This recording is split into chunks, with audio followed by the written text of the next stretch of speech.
আল্লাহ জান্নাতি পোশাক কে সর্বপ্রথম পাবে, কে পরবে? নবী বলেন, আয়েশা রে, জান্নাতি পোশাক সর্বপ্রথম আমি রাসূলুল্লাহ পাবো, কিন্তু আমি নবী সর্বপ্রথম পরব না। সর্বপ্রথম ইব্রাহিম খলিলুল্লাহকে জান্নাতি পোশাক পরানো হবে। কেন জানুনি?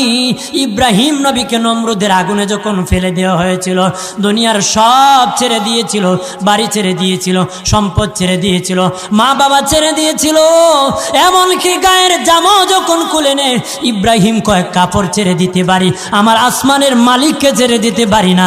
ওই দিন আল্লাহ ইব্রাহিমের সাথে অঙ্গীকার করেছিল, ইব্রাহিম আজকে তোমাকে সকলের সামনে উলঙ্গ করে লজ্জায় ফেলে দিয়েছি ইব্রাহিম, তারপরে তুমি আমাকে ছাড়ো নাই। আমি কিয়ামতের দিন সকলের সামনে মুসলমান, বেঈমান, কাফের, নাস্তিক যারা তোমাকে উলঙ্গ করেছিল, তাদের সামনে আমি আল্লাহ